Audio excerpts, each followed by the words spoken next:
Muchas gracias y sigan conectados. Gracias. A este gran público es que como pocas veces se había visto un auge de emprendimientos de iniciativas que vienen de América Latina, ¿no?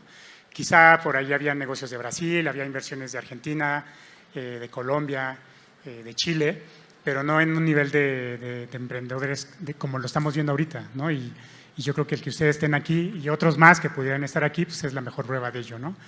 Así que hablemos del auge de los emprendimientos, de iniciativas de América del Sur en México. Y bueno, pues si quieren, para no tener tanto rollo, pues tendría una misma pregunta para cada uno de ustedes, que es, ¿qué llevó a tu empresa a iniciar, a abrir operaciones en México? Si quieres, Armando, empezamos contigo. Muchas gracias. Sí, creo que es mucho lo que tú dices. Creo que debemos convertir a Latinoamérica en un ecosistema de startups. Estoy muy feliz, todos somos emprendimientos sudamericanos y estar aquí es bastante positivo. Un modelo como Apetoy necesitaba un mercado bastante grande. México es un mercado con una economía de muchas personas. Nuestro servicio o nuestro negocio es de volumen. Entonces, México ha sido una de esas oportunidades donde nosotros podemos entrar. E igualmente, para nosotros ha sido muy importante el apego que se está viendo de tecnología aquí. Hay muchos emprendimientos de servicios que están funcionando muy bien en México y esa cultura que se está creando en la población es muy buena para nosotros. Muy bien, perfecto. Jonás, ¿qué nos cuentas? Bueno, Fitco, para empezar, creo que es súper importante saber eso porque al final eso nos sirve siempre para expandir más, buscar nuevos mercados. Es una empresa dedicada a la tecnología fitness y tenemos esta misión y visión de impactar en la vida saludable de las personas. Entonces, hacer este mundo un lugar más saludable y eso es realmente este driver que tenemos que siempre nos sirve para buscar nuevas oportunidades. Y con respecto a México, México es un mercado enorme en tamaño para centros fitness, que es un sector en que nos estamos enfocando fuerte. Tiene un tamaño que es el mismo tamaño como Chile, Colombia, Ecuador, Perú juntos al final, ¿no? Y tenemos muchas tendencias de la industria que tenemos presente acá en México que todavía no están en el sur, que no todavía están en Perú. La empresa es peruana, nació en Perú. Entonces, muchas de estas tendencias nos dimos cuenta que llegando a México, que en verdad acá realmente está el ritmo de la industria, acá podemos aprender, acá podemos crecer como empresa y creo que es eso que mucho nos estaba como dando esta confianza de hacer este paso, ¿no? Adicional que la infraestructura que tenemos acá para startups es mucho más grande que en los otros países. Entonces hay más capital, hay más mentoring, hay más también match entre startups que pueden crear sinergias al final para crecer juntos, ¿no? Entonces esos son creo que los fundamentales aspectos por qué nosotros abrimos acá la operación en México. Ok, Camilo, por favor. Hola, pues gracias por la invitación. Y nosotros vemos a México como un hub para administrar toda como una región de América Latina. Vengo desde Colombia y nosotros tenemos especuladores de impacto. Nosotros no tenemos inversionistas de impacto. Y aquí es algo que tiene un desarrollo completamente distinto y sí hay inversión de impacto. Estoy en emprendimiento social y nosotros, pues claramente, es un país que en tamaño puede ser 3 o 4 veces más grande que Colombia, pero en lo que mueve con la economía pueden ser fácilmente 8 o 10 veces más que Colombia, ¿no? Entonces… Pero ¿cómo viene una empresa de Venezuela, con todo el contexto que tenemos a través de los años, a querer hacer una iniciativa fuerte acá en México? Bueno, nosotros comenzamos tal cual. Sabemos que este sector de la economía es muy importante. Solo falta por un poco formalizarlo y educarlo, certificarlo. Esa es la oportunidad que nos brindan. Nosotros tenemos una compañía de 3 años y medio, casi 4 años, donde nosotros comenzamos en Venezuela con cualquier tipo de profesión y cada vez capacitando a estos profesionales y dimos la vuelta a lo que está pasando, a una realidad a más de 1.500 profesionales que están en la plataforma solo en Venezuela a poder encontrar una opción de trabajo formal, una opción fácil, sencilla, donde ahora pueden ser cabeza de familia y hacer crecer ese emprendimiento. Creo que esa es la mayor manera de que nosotros podamos aportar y apoyar a un país, y bueno, me alegra muchísimo estar aquí en México pudiendo también brindar esta solución. Correcto. Santiago, ustedes en su caso, ¿cómo van midiendo la rentabilidad, ¿no? Porque siempre en una startup pues es uno de los temas más difíciles, ¿no? Cómo ir avanzando, cómo prepararse para la siguiente quincena, como decimos acá, cómo tener un equipo, cómo tener talento humano que no se te vaya, ¿no? Con la competencia, porque inclusive ya hay mucha, digamos, canibalización entre las empresas, entre las startups, ¿no? Para competir por el talento. Entonces, ¿cómo van midiendo ustedes la rentabilidad? Hoy día no es nuestro foco está más en el crecimiento en mercados como Colombia y México. Sin embargo, siempre tenemos una filosofía de ser muy eficientes con nuestro gasto. Eso nos ha permitido que con muchísimo menos dinero, que es más escaso en Colombia de lo que es acá en México, ser capaces de tener crecimientos por encima del 10% mensualmente. Y obviamente te genera unos retos gigantescos la parte de la retención de talento, especialmente cuando empiezan a haber más y más emprendimientos tecnológicos, donde cada día el desarrollador empieza a jugar un rol fundamental en todas estas empresas y que se vuelve un recurso escaso, empieza a ser un reto gigantesco como compañía poder retener a este talento. La mayoría o lo más común es intentar retenerlos a través de vestings o programas para que puedan capturar porcentaje dentro de la compañía.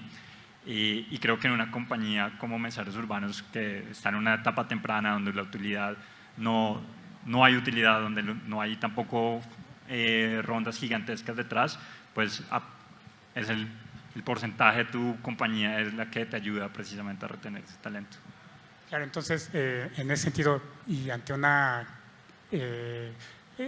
el hecho de que la rentabilidad no es ahorita la prioridad, ¿cómo lo están compensando en términos de creación de valor agregado, sobre todo de frente a la competencia? Ahí, a ver, lo más importante es, y hay casos de muchos emprendimientos que gastan millones de dólares mensualmente para estar creciendo a unas tasas gigantescas. Nosotros somos un poco más moderados en ese aspecto. Buscamos crecer a doble dígito mensualmente. Esto para una compañía como Mensajeros Urbanos, que ya hace casi 1 millón de entregas mensualmente, estamos hablando de mensualmente traer 100.000 entregas más a la mesa mes contra mes. Eso es un reto gigantesco, pero lo hemos logrado sin tener que estar gastando millones de dólares mensualmente. Lo hemos logrado con pérdidas, sí, pero con pérdidas controladas que hacen de la compañía una empresa mucho más sostenible en el largo plazo, y que en el caso de ser necesario podríamos hoy ir a utilidad, pues sacrificando el crecimiento. Pero hoy el foco como tal es poder crecer.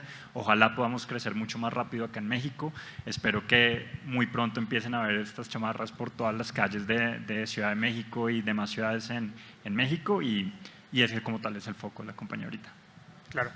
Me gustaría agregar un punto ahí. Venga. Sí, porque nosotros sí estamos muy enfocados justo a eso, ahorita a buscar la rentabilidad, manteniendo esta estructura de costos que tenemos hoy en día. Porque tenemos esta idea de llegar a este break-even point en 2-3 meses para luego entrar en serie A. Entonces ahí para nosotros sí ahorita ha cambiado en los últimos meses un poco este enfoque de no solamente buscar crecimiento, sino sí buscar más como la rentabilidad. Porque al final yo creo que el speech cambia mucho cuando estás buscando inversión y estás diciendo yo necesito dinero para crecer más, pero no para sobrevivir. Y eso es justo un poco lo que estamos buscando, en verdad. Tener esta rentabilidad, mantener esta estructura de costos para estar muy enfocado en eso y tener este speech luego como que queremos crecer, obviamente todos queremos crecer y más rápido, obviamente, pero también al mismo tiempo tener este enfoque a lo que es al final la rentabilidad. Y México nos ha ayudado bastante ahorita en el último año para llegar a este punto que estamos ahorita a 2-3 pasos de llegar realmente a este break-even point y estar como rentable como empresa. Es decir, que en cierto modo la misión, la visión de tu empresa sería más que sobresalir, ¿no? Más que sobrevivir sería sobresalir, ¿no? En el entorno inmediato. Sí, exacto. Creo que la misión o la idea fue siempre como llegando a México, sabíamos que tiene muchísimo potencial, tenemos estos dos productos, uno que es el software de gestión enfocado para centros fitness, entonces ayudando con toda la parte administrativa de un centro fitness, y por otro lado una plataforma que es entrenamiento online, que tú puedes entrenar en cualquier momento, en cualquier lugar, con los mejores coaches de los centros fitness de Latinoamérica, y la misión siempre fue llevar estos productos a México porque sabíamos que acá podemos crecer y podemos llegar a este punto, porque el mercado que tuvimos en Perú, donde nació el proyecto, no estaba suficientemente grande para crecer en poco tiempo a este nivel. Y la idea siempre fue eso. Buscamos este crecimiento rápido al inicio, obviamente, pero para luego llegar a un punto que seamos como rentables como empresa, para luego hacer el siguiente paso de crecer encima de esta base, ¿no? Al final. Hay sí, ven. un tema puntual y es, yo creo, como Jaime lo decía en la charla anterior, depende mucho de la industria en la que estás. La fintech necesita recursos muchísimo más grandes para poder crecer a los ritmos. Mensajeros Urbanos, al ser una empresa tecnológica enfocada a la logística, también necesita esos recursos para poder crecer, y pues hay otras industrias que seguramente vas a lograr ese crecimiento llegando a lo que mencionabas ahorita. Claro, en ese sentido se me antoja una pregunta. Jonás, por ejemplo, en el caso de la industria en la que se mueven ustedes, ¿cómo encontraron el panorama en México? Muy profesionalizado, pulverizado, ¿qué potencial vieron y sobre todo qué apoyo tuvieron para venir acá a este mercado? Iniciamos este proyecto en Perú, entonces tuvimos ahí ayuda de Guaira, tuvimos Startup Perú, que es un fondo del gobierno, luego nos hemos movido hacia Chile primero, porque ganamos Startup Chile, hemos formado parte de Angel Ventures en Perú, entonces un paso grande para empezar acá en México fue esta colaboración entre Angel Ventures México-Perú, que nos ayudaron con ciertos recursos igual para empezar acá. De hecho, estábamos en las oficinas de Angel Ventures México al inicio cuando estábamos llegando a México, entonces nos ayuda bastante en abrir las operaciones acá en México. Adicionalmente hemos participado en el batch 9 de Startup 500 Startups, entonces obviamente muchísimo monitoring, muchísimo apoyo para este crecimiento acá en México. Eso fue un poco el camino y en verdad nos dimos cuenta en Chile, chistoso fue esto, que en Chile estábamos recién empezando en Startup Chile, abriendo las operaciones en Chile y nos dimos cuenta, contratando a la primera persona en México de forma remota, que en verdad vendemos muchísimo más en México. Y nosotros, ya no podemos esperar más, tenemos que hacer este paso y abrir también operaciones en México. Y eso luego a través de Angel Ventures, gracias a 500 Startups, que ahí tuvimos muchas oportunidades de crecimiento y abrir las operaciones en México. El mercado en sí o la industria, en verdad, está mucho más avanzado que en el sur, en Perú, Colombia, Chile, Argentina, tenemos operaciones. ¿Por qué? Porque las tendencias de la industria fitness vienen normalmente de Europa o los Estados Unidos y llegan primero a México. Entonces, muchas de las tendencias actuales que hay en la industria están acá. Y por eso también eso nos ayuda bastante en desarrollar nuestro producto siempre al ritmo de la industria, porque lo que hemos encontrado acá, un ejemplo es por ejemplo que Fitco Spot o On The Spot, que es la funcionalidad que tú puedes en la sala de tu centro yoga o cycling seleccionar exactamente el lugar donde quieres tunear tu mat o tu bici. Eso nos pidieron los clientes acá en México, porque ya estaba una tendencia acá. Ahorita recién empiezan en Colombia, en otros países, pidiéndonos esta misma funcionalidad en el producto. Entonces, eso nos ayuda bastante en crecer del lado producto, igual que en otras partes de la empresa, porque acá están las tendencias al final. Claro. Camilo, en el caso de Litro de Luz, ustedes están en el lado del emprendimiento social, ¿no? Pero pues yo creo que debe tener los mismos indicadores, las mismas necesidades, los mismos objetivos, ¿no? De inversión y de rendimiento. ¿Ustedes cómo lo miden en ese sentido? Mira, nosotros somos un emprendimiento de base tecnológica con un enfoque social. Y las personas creen que los emprendedores sociales tienen un chip distinto. Y en parte tenemos un chip distinto, pero sabemos que de abrazos no se vive. Entonces cuando digamos que te dan como la palmada y te dicen, oye, qué lindo y sigue haciéndolo y tal cosa, pero al final la renta, los empleados, el colegio del niño, digamos que se paga con dinero, ¿no? Y el dinero es efectivo y el dinero está en los bancos y un montón de cosas.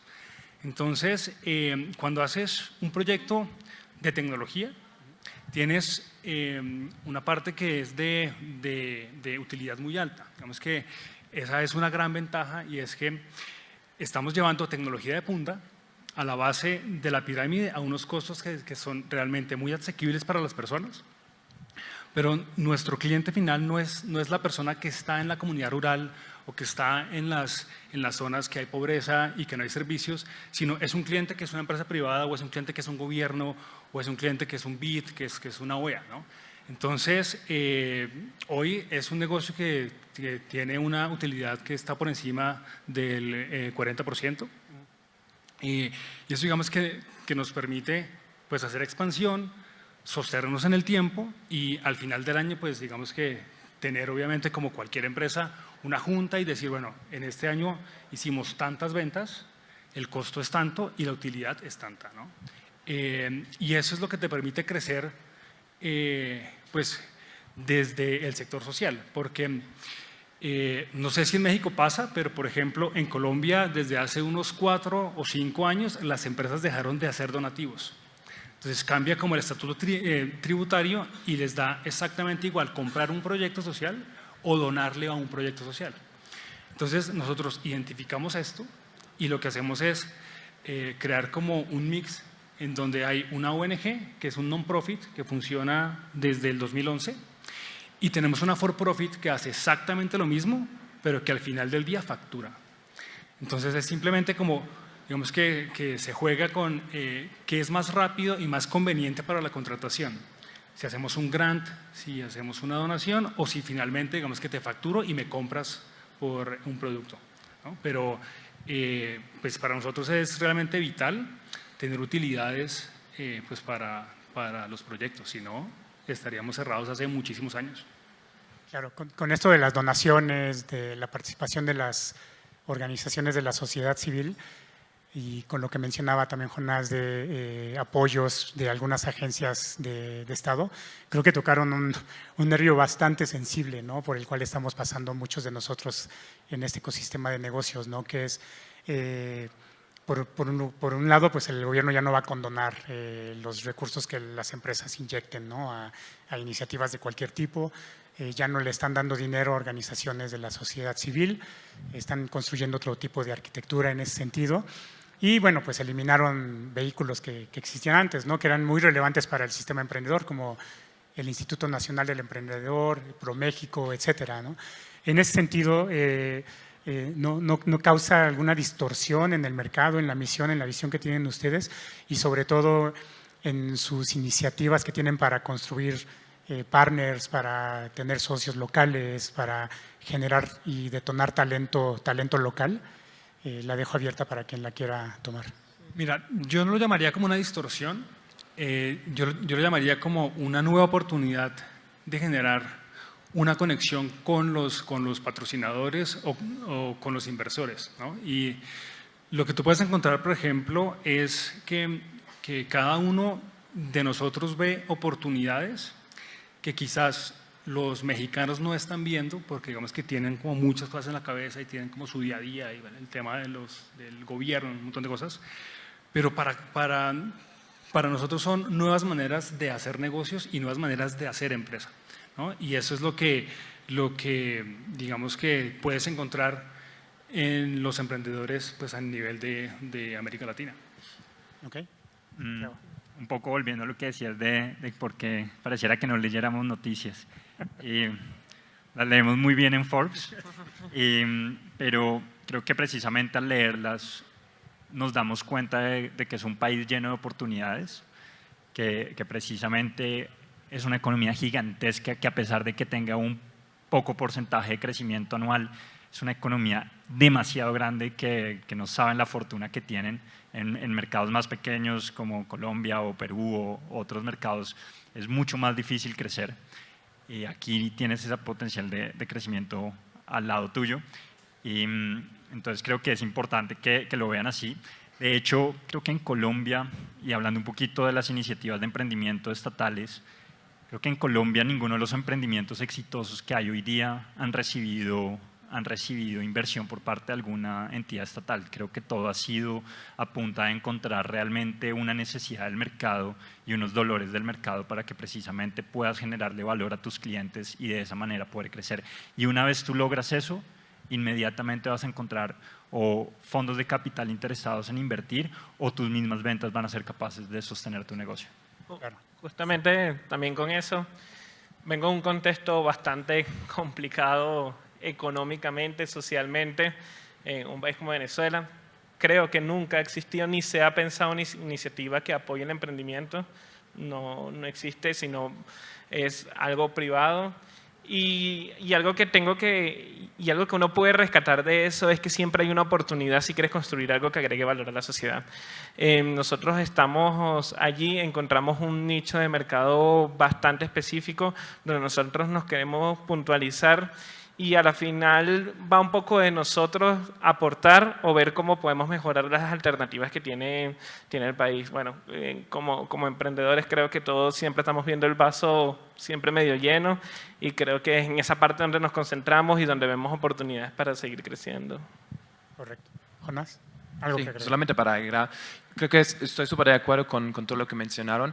Aún así que el mercado es mucho más grande, ofrece muchísimo potencial de crecimiento, pero también es muy cierto que obviamente hay mucha más competencia, ¿no? Sea de Europa, sea de Estados Unidos, sea competencia local de México, que creo que depende un poco de la industria. En nuestro caso tampoco es algo tan negativo, porque al final creo que más empresas que trabajan en este mercado, sobre todo en la industria fitness, porque hay todavía mucho potencial y mucha gente que todavía no están haciendo nada en este aspecto, o que todavía hay mucho potencial de crecimiento también de centros fitness, creo que apoya casi más que realmente hay crecimiento de la industria. Entonces, pero sí es muy cierto que es un mercado enorme, pero tiene sus dos lados. El paso de arriesgarse en este sentido para tomar esta decisión, abrir operaciones en México, parece un gran paso por también la competencia y todo lo que viene con esta decisión al final, ¿no? Pero sí el mercado tiene todo este potencial para hacer crecer empresas o para fundar la base para startups exitosas, creo.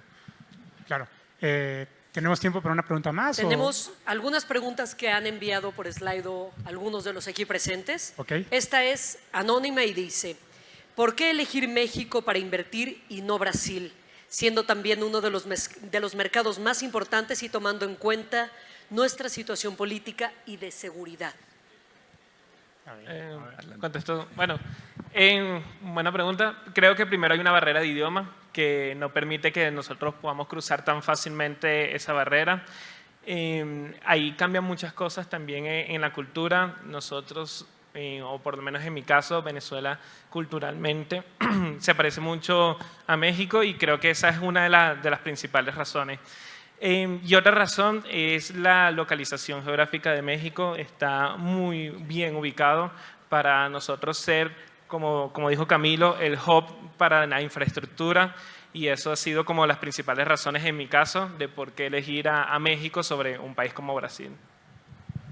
Sí, solamente para agregar, creo que ambos mercados son súper interesantes porque ambos mercados tienen esta infraestructura para startups, tienen capital, pero para nosotros sí va al mismo punto. Al final es creo que el idioma, porque aunque parece que un software de gestión se puede fácil traducir a otro idioma, eso no es tanto el issue, pero el problema que vemos más es, eso significa que necesitamos recursos humanos que hablan portugués, crear contenido, tenemos que crear un posicionamiento de una marca, de un país con otro idioma, y todo eso sí son esfuerzos mucho más grandes, y al final Brasil también es un mercado muy competitivo. Entonces ahorita el paso para nosotros fue mucho más fácil buscar a México como próximo paso, pero Brasil igual es de mucho interés para nosotros a un futuro cercano. Brasil es un mercado más complicado para entrar, por lo que México está en un gran momento que hay que aprovechar, ¿cierto? Cierto, sí. Nos pregunta Germán Telles, si te parece, Alejandro, ¿cómo involucrar a las instituciones educativas en las inversiones, siendo estas generadoras de emprendimientos innovadores y de aportación tecnológica? Muy buena pregunta. Pues ahí yo creo que ahí es donde nace absolutamente todo y donde nace esa vena emprendedora de muchos. Entonces creo que el rol de las instituciones educativas debe ser mucho más fuerte en cuanto a impulsar el tema de emprendimientos. Creo que pues no conozco la primera, bueno, lo conozco en Estados Unidos, pero en Latinoamérica no lo sé, la verdad, y no sé acá en México, pero muchos de los seed capital nacen precisamente en universidades en Estados Unidos, precisamente para que desde la universidad se pueda empezar a emprender y se pueda avanzar en ese paso. Entonces creo que si hay aquí alguna institución educativa, la invito a que precisamente fomente estos espacios, fomente también la inversión esa primera inversión es la que más se sufre como emprendedor al comienzo. Entonces creo que pueden jugar un papel gigantesco. Sí, solamente para agregar, yo por ejemplo soy alemán, entonces estaba empezando mis estudios en Alemania y luego terminé mis estudios en Perú justo. Y yo en verdad tenía casi más materia, como más cursos enfocados en startup, entrepreneurship en Perú que en Alemania. Y me sorprendió un poco, para ser honesto, porque sí aprendí muchísimas cosas que me ayudan en el día a día en la empresa, en el startup, como para involucrar eso y incentivar este crecimiento innovador, ¿no? Entonces, en verdad, yo creo que mucho nace en las instituciones de educación que ayudan bastante en dar esos primeros pasos o realmente como da también la confianza de empezar a crecer o hacer crecer tu startup, tu propio startup. Sí. Claro. Yo voy a sembrar una pregunta, si me permites, Kiran. Sí, adelante. Y sería para quien quiera, ¿no? Que en la retroalimentación que envían a su oficina central o sus headquarters, como quieran llamarle, ¿qué les cuentan de cosas como el talento local, como el ambiente? Y si alguna de estas retroalimentaciones que han mandado ha sido suficiente para que se cambie, ¿no? La misión original que tenía cuando llegaron acá. Sí, bueno, creo que siempre expandir es una oportunidad de crecimiento y es una inyección de educación, de cultura distinta. Justamente muchas cosas que se cambian aquí con el tema de personal, la idiosincrasia, cómo se maneja la compañía. Nosotros hemos ido adoptando alguna de ellas y agarrando lo mejor que nosotros podemos para también colocarlo en nuestras partes, en nuestro país. Y eso nos ha permitido sin duda crecer y adaptarnos. Ahora somos una compañía con un pensamiento un poco más global, ¿okay? De lo que teníamos antes. Entendemos cómo adaptarnos a diferentes usos horarios, diferentes lenguajes de comunicación, diferentes sobre todo, y una diferencia que fue bastante radical en el caso de Apetoy, es diferente atención al cliente. Cambia mucho la atención al cliente en México en comparación con Venezuela, y todos esos tips, bueno, nosotros hemos ayudado a tener un pensamiento un poco más global. Ok, ¿alguien más? Sí. Bueno, en verdad sería la recomendación o el feedback siempre que va a estar dando como a la central sería siempre arriesgarse hacia este paso, porque al final nosotros estamos ahorita acá como con oficina presencial un poco más de un año. Y el crecimiento que tuvimos el último año justo entrando en México fue de 2.5x, entonces obviamente un crecimiento fuerte y con eso se abren muchas más puertas. Entonces hoy en día participamos en Techstars en los Estados Unidos, en Colorado, entonces eso es gracias a lo que tuvimos de experiencia acá. Conexiones que hemos hecho acá, crecimiento de la empresa en sí, y es como lo que en verdad es como lo que más disfrutamos ahorita de eso, de arriesgarnos y realmente tomar este paso para ahorita disfrutar de estos beneficios que estamos generando a través de eso, ¿no? Aún así, volviendo un poco más a este aspecto también de la rentabilidad, por ejemplo, México en sí, lo que estaba mencionando, es un mercado más competitivo y también nos cuesta más, por ejemplo, en ciertos aspectos, la generación de leads, la inversión que tenemos que hacer para generarnos nuevos clientes, etcétera. Pero el retorno que tenemos al final acá en México es enorme. Entonces, eso es creo que lo que sería mi feedback hacia luego la central o a cualquier persona que está pensando en hacer este paso de arriesgarse y tomar las operaciones acá en México. Correcto. Se nos está terminando el tiempo, pero alguien del público nos hace una pregunta. Se las leeré no por orden de importancia, sino por orden de llegada. Y si nos ayudan respondiendo brevemente, así los escuchamos a los cuatro. ¿Cuál es el mayor riesgo que ha enfrentado su emprendimiento en su país de origen y cómo se compara dicho riesgo con México? Pues, si quieren, nuestro negocio tiene un riesgo inherente a Colombia y México, que es la inseguridad en las vías. Nosotros en un camión podemos estar transportando fácilmente $50,000. Entonces eso genera un riesgo gigantesco en cuanto a las zonas donde se puede entrar en las ciudades, en cuáles zonas no se puede entrar, en qué zonas hay que entrar con escoltas, en cuáles zonas no. Y creo que ese ha sido un reto gigantesco para nosotros, que tristemente es una realidad no solamente mexicana, no solamente colombiana, sino una realidad latinoamericana.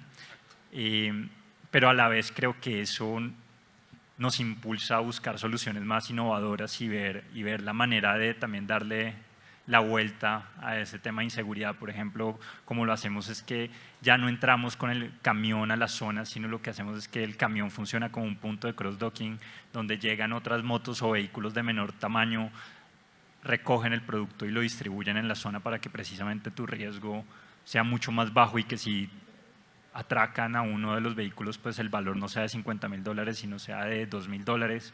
Entonces creo que eso hace que te haga, tú también tienes que pensar de una manera mucho más innovadora para buscar esas soluciones. ¿Eso fue una innovación de ustedes o una práctica que No, aprendieron? es algo que nosotros empezamos a implementar cuando empezamos a ver los riesgos que habían. Digamos que obviamente empezamos en zonas más tranquilas, en zonas donde no tenías estos inconvenientes, pero por ejemplo nosotros hacemos distribución de producto de consumo masivo.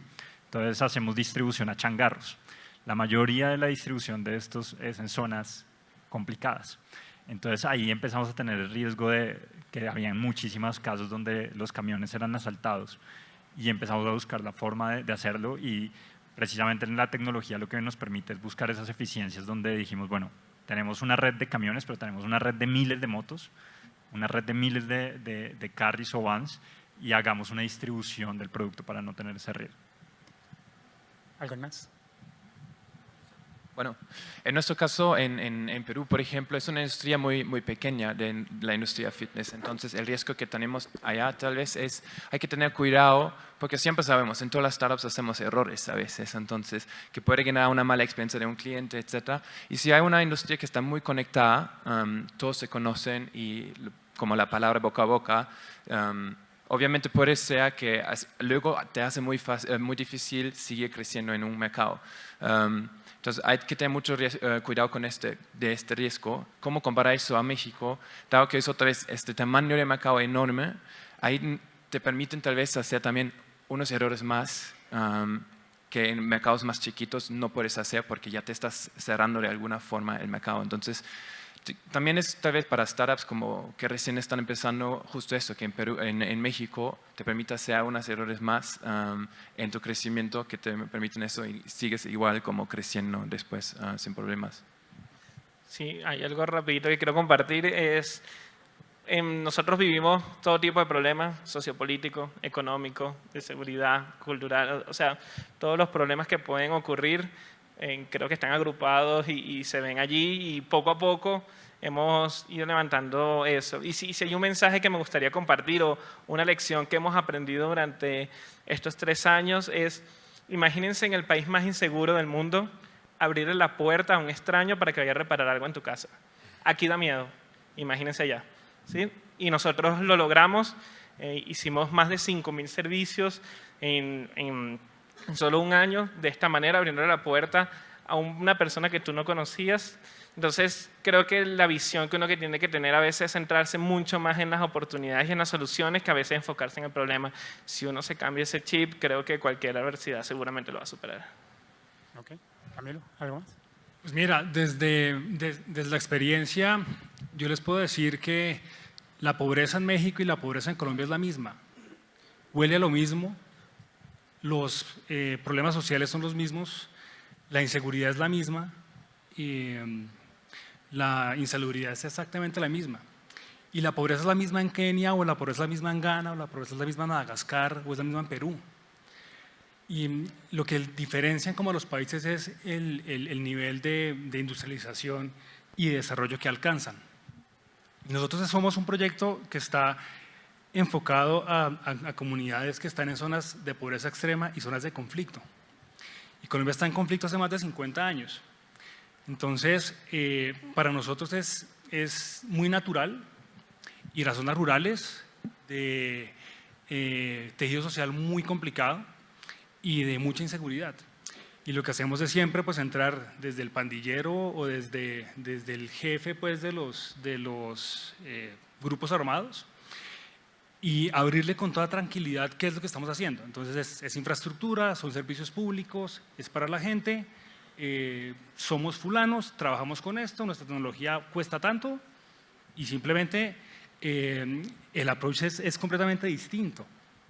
Entonces yo creo que compartimos zonas que son muy similares Y la gran diferencia es quizás todo el tema de las distancias, porque pues, México es muchísimo más grande que Colombia, y en el tema, pues, digamos que logístico, sí nos cuesta muchísimo más llegar hasta un Chiapas o llegar hasta un Chihuahua. hasta un Chihuahua, claramente. Entonces es muchísimo más tiempo, pero el approach es exactamente el mismo.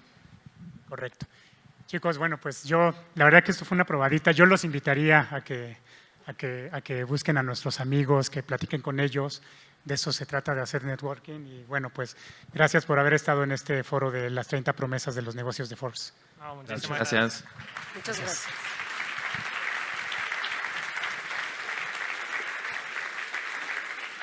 Muchas gracias Armando, Camilo, Jonas, Santiago, Alejandro por moderar esta primera mesa.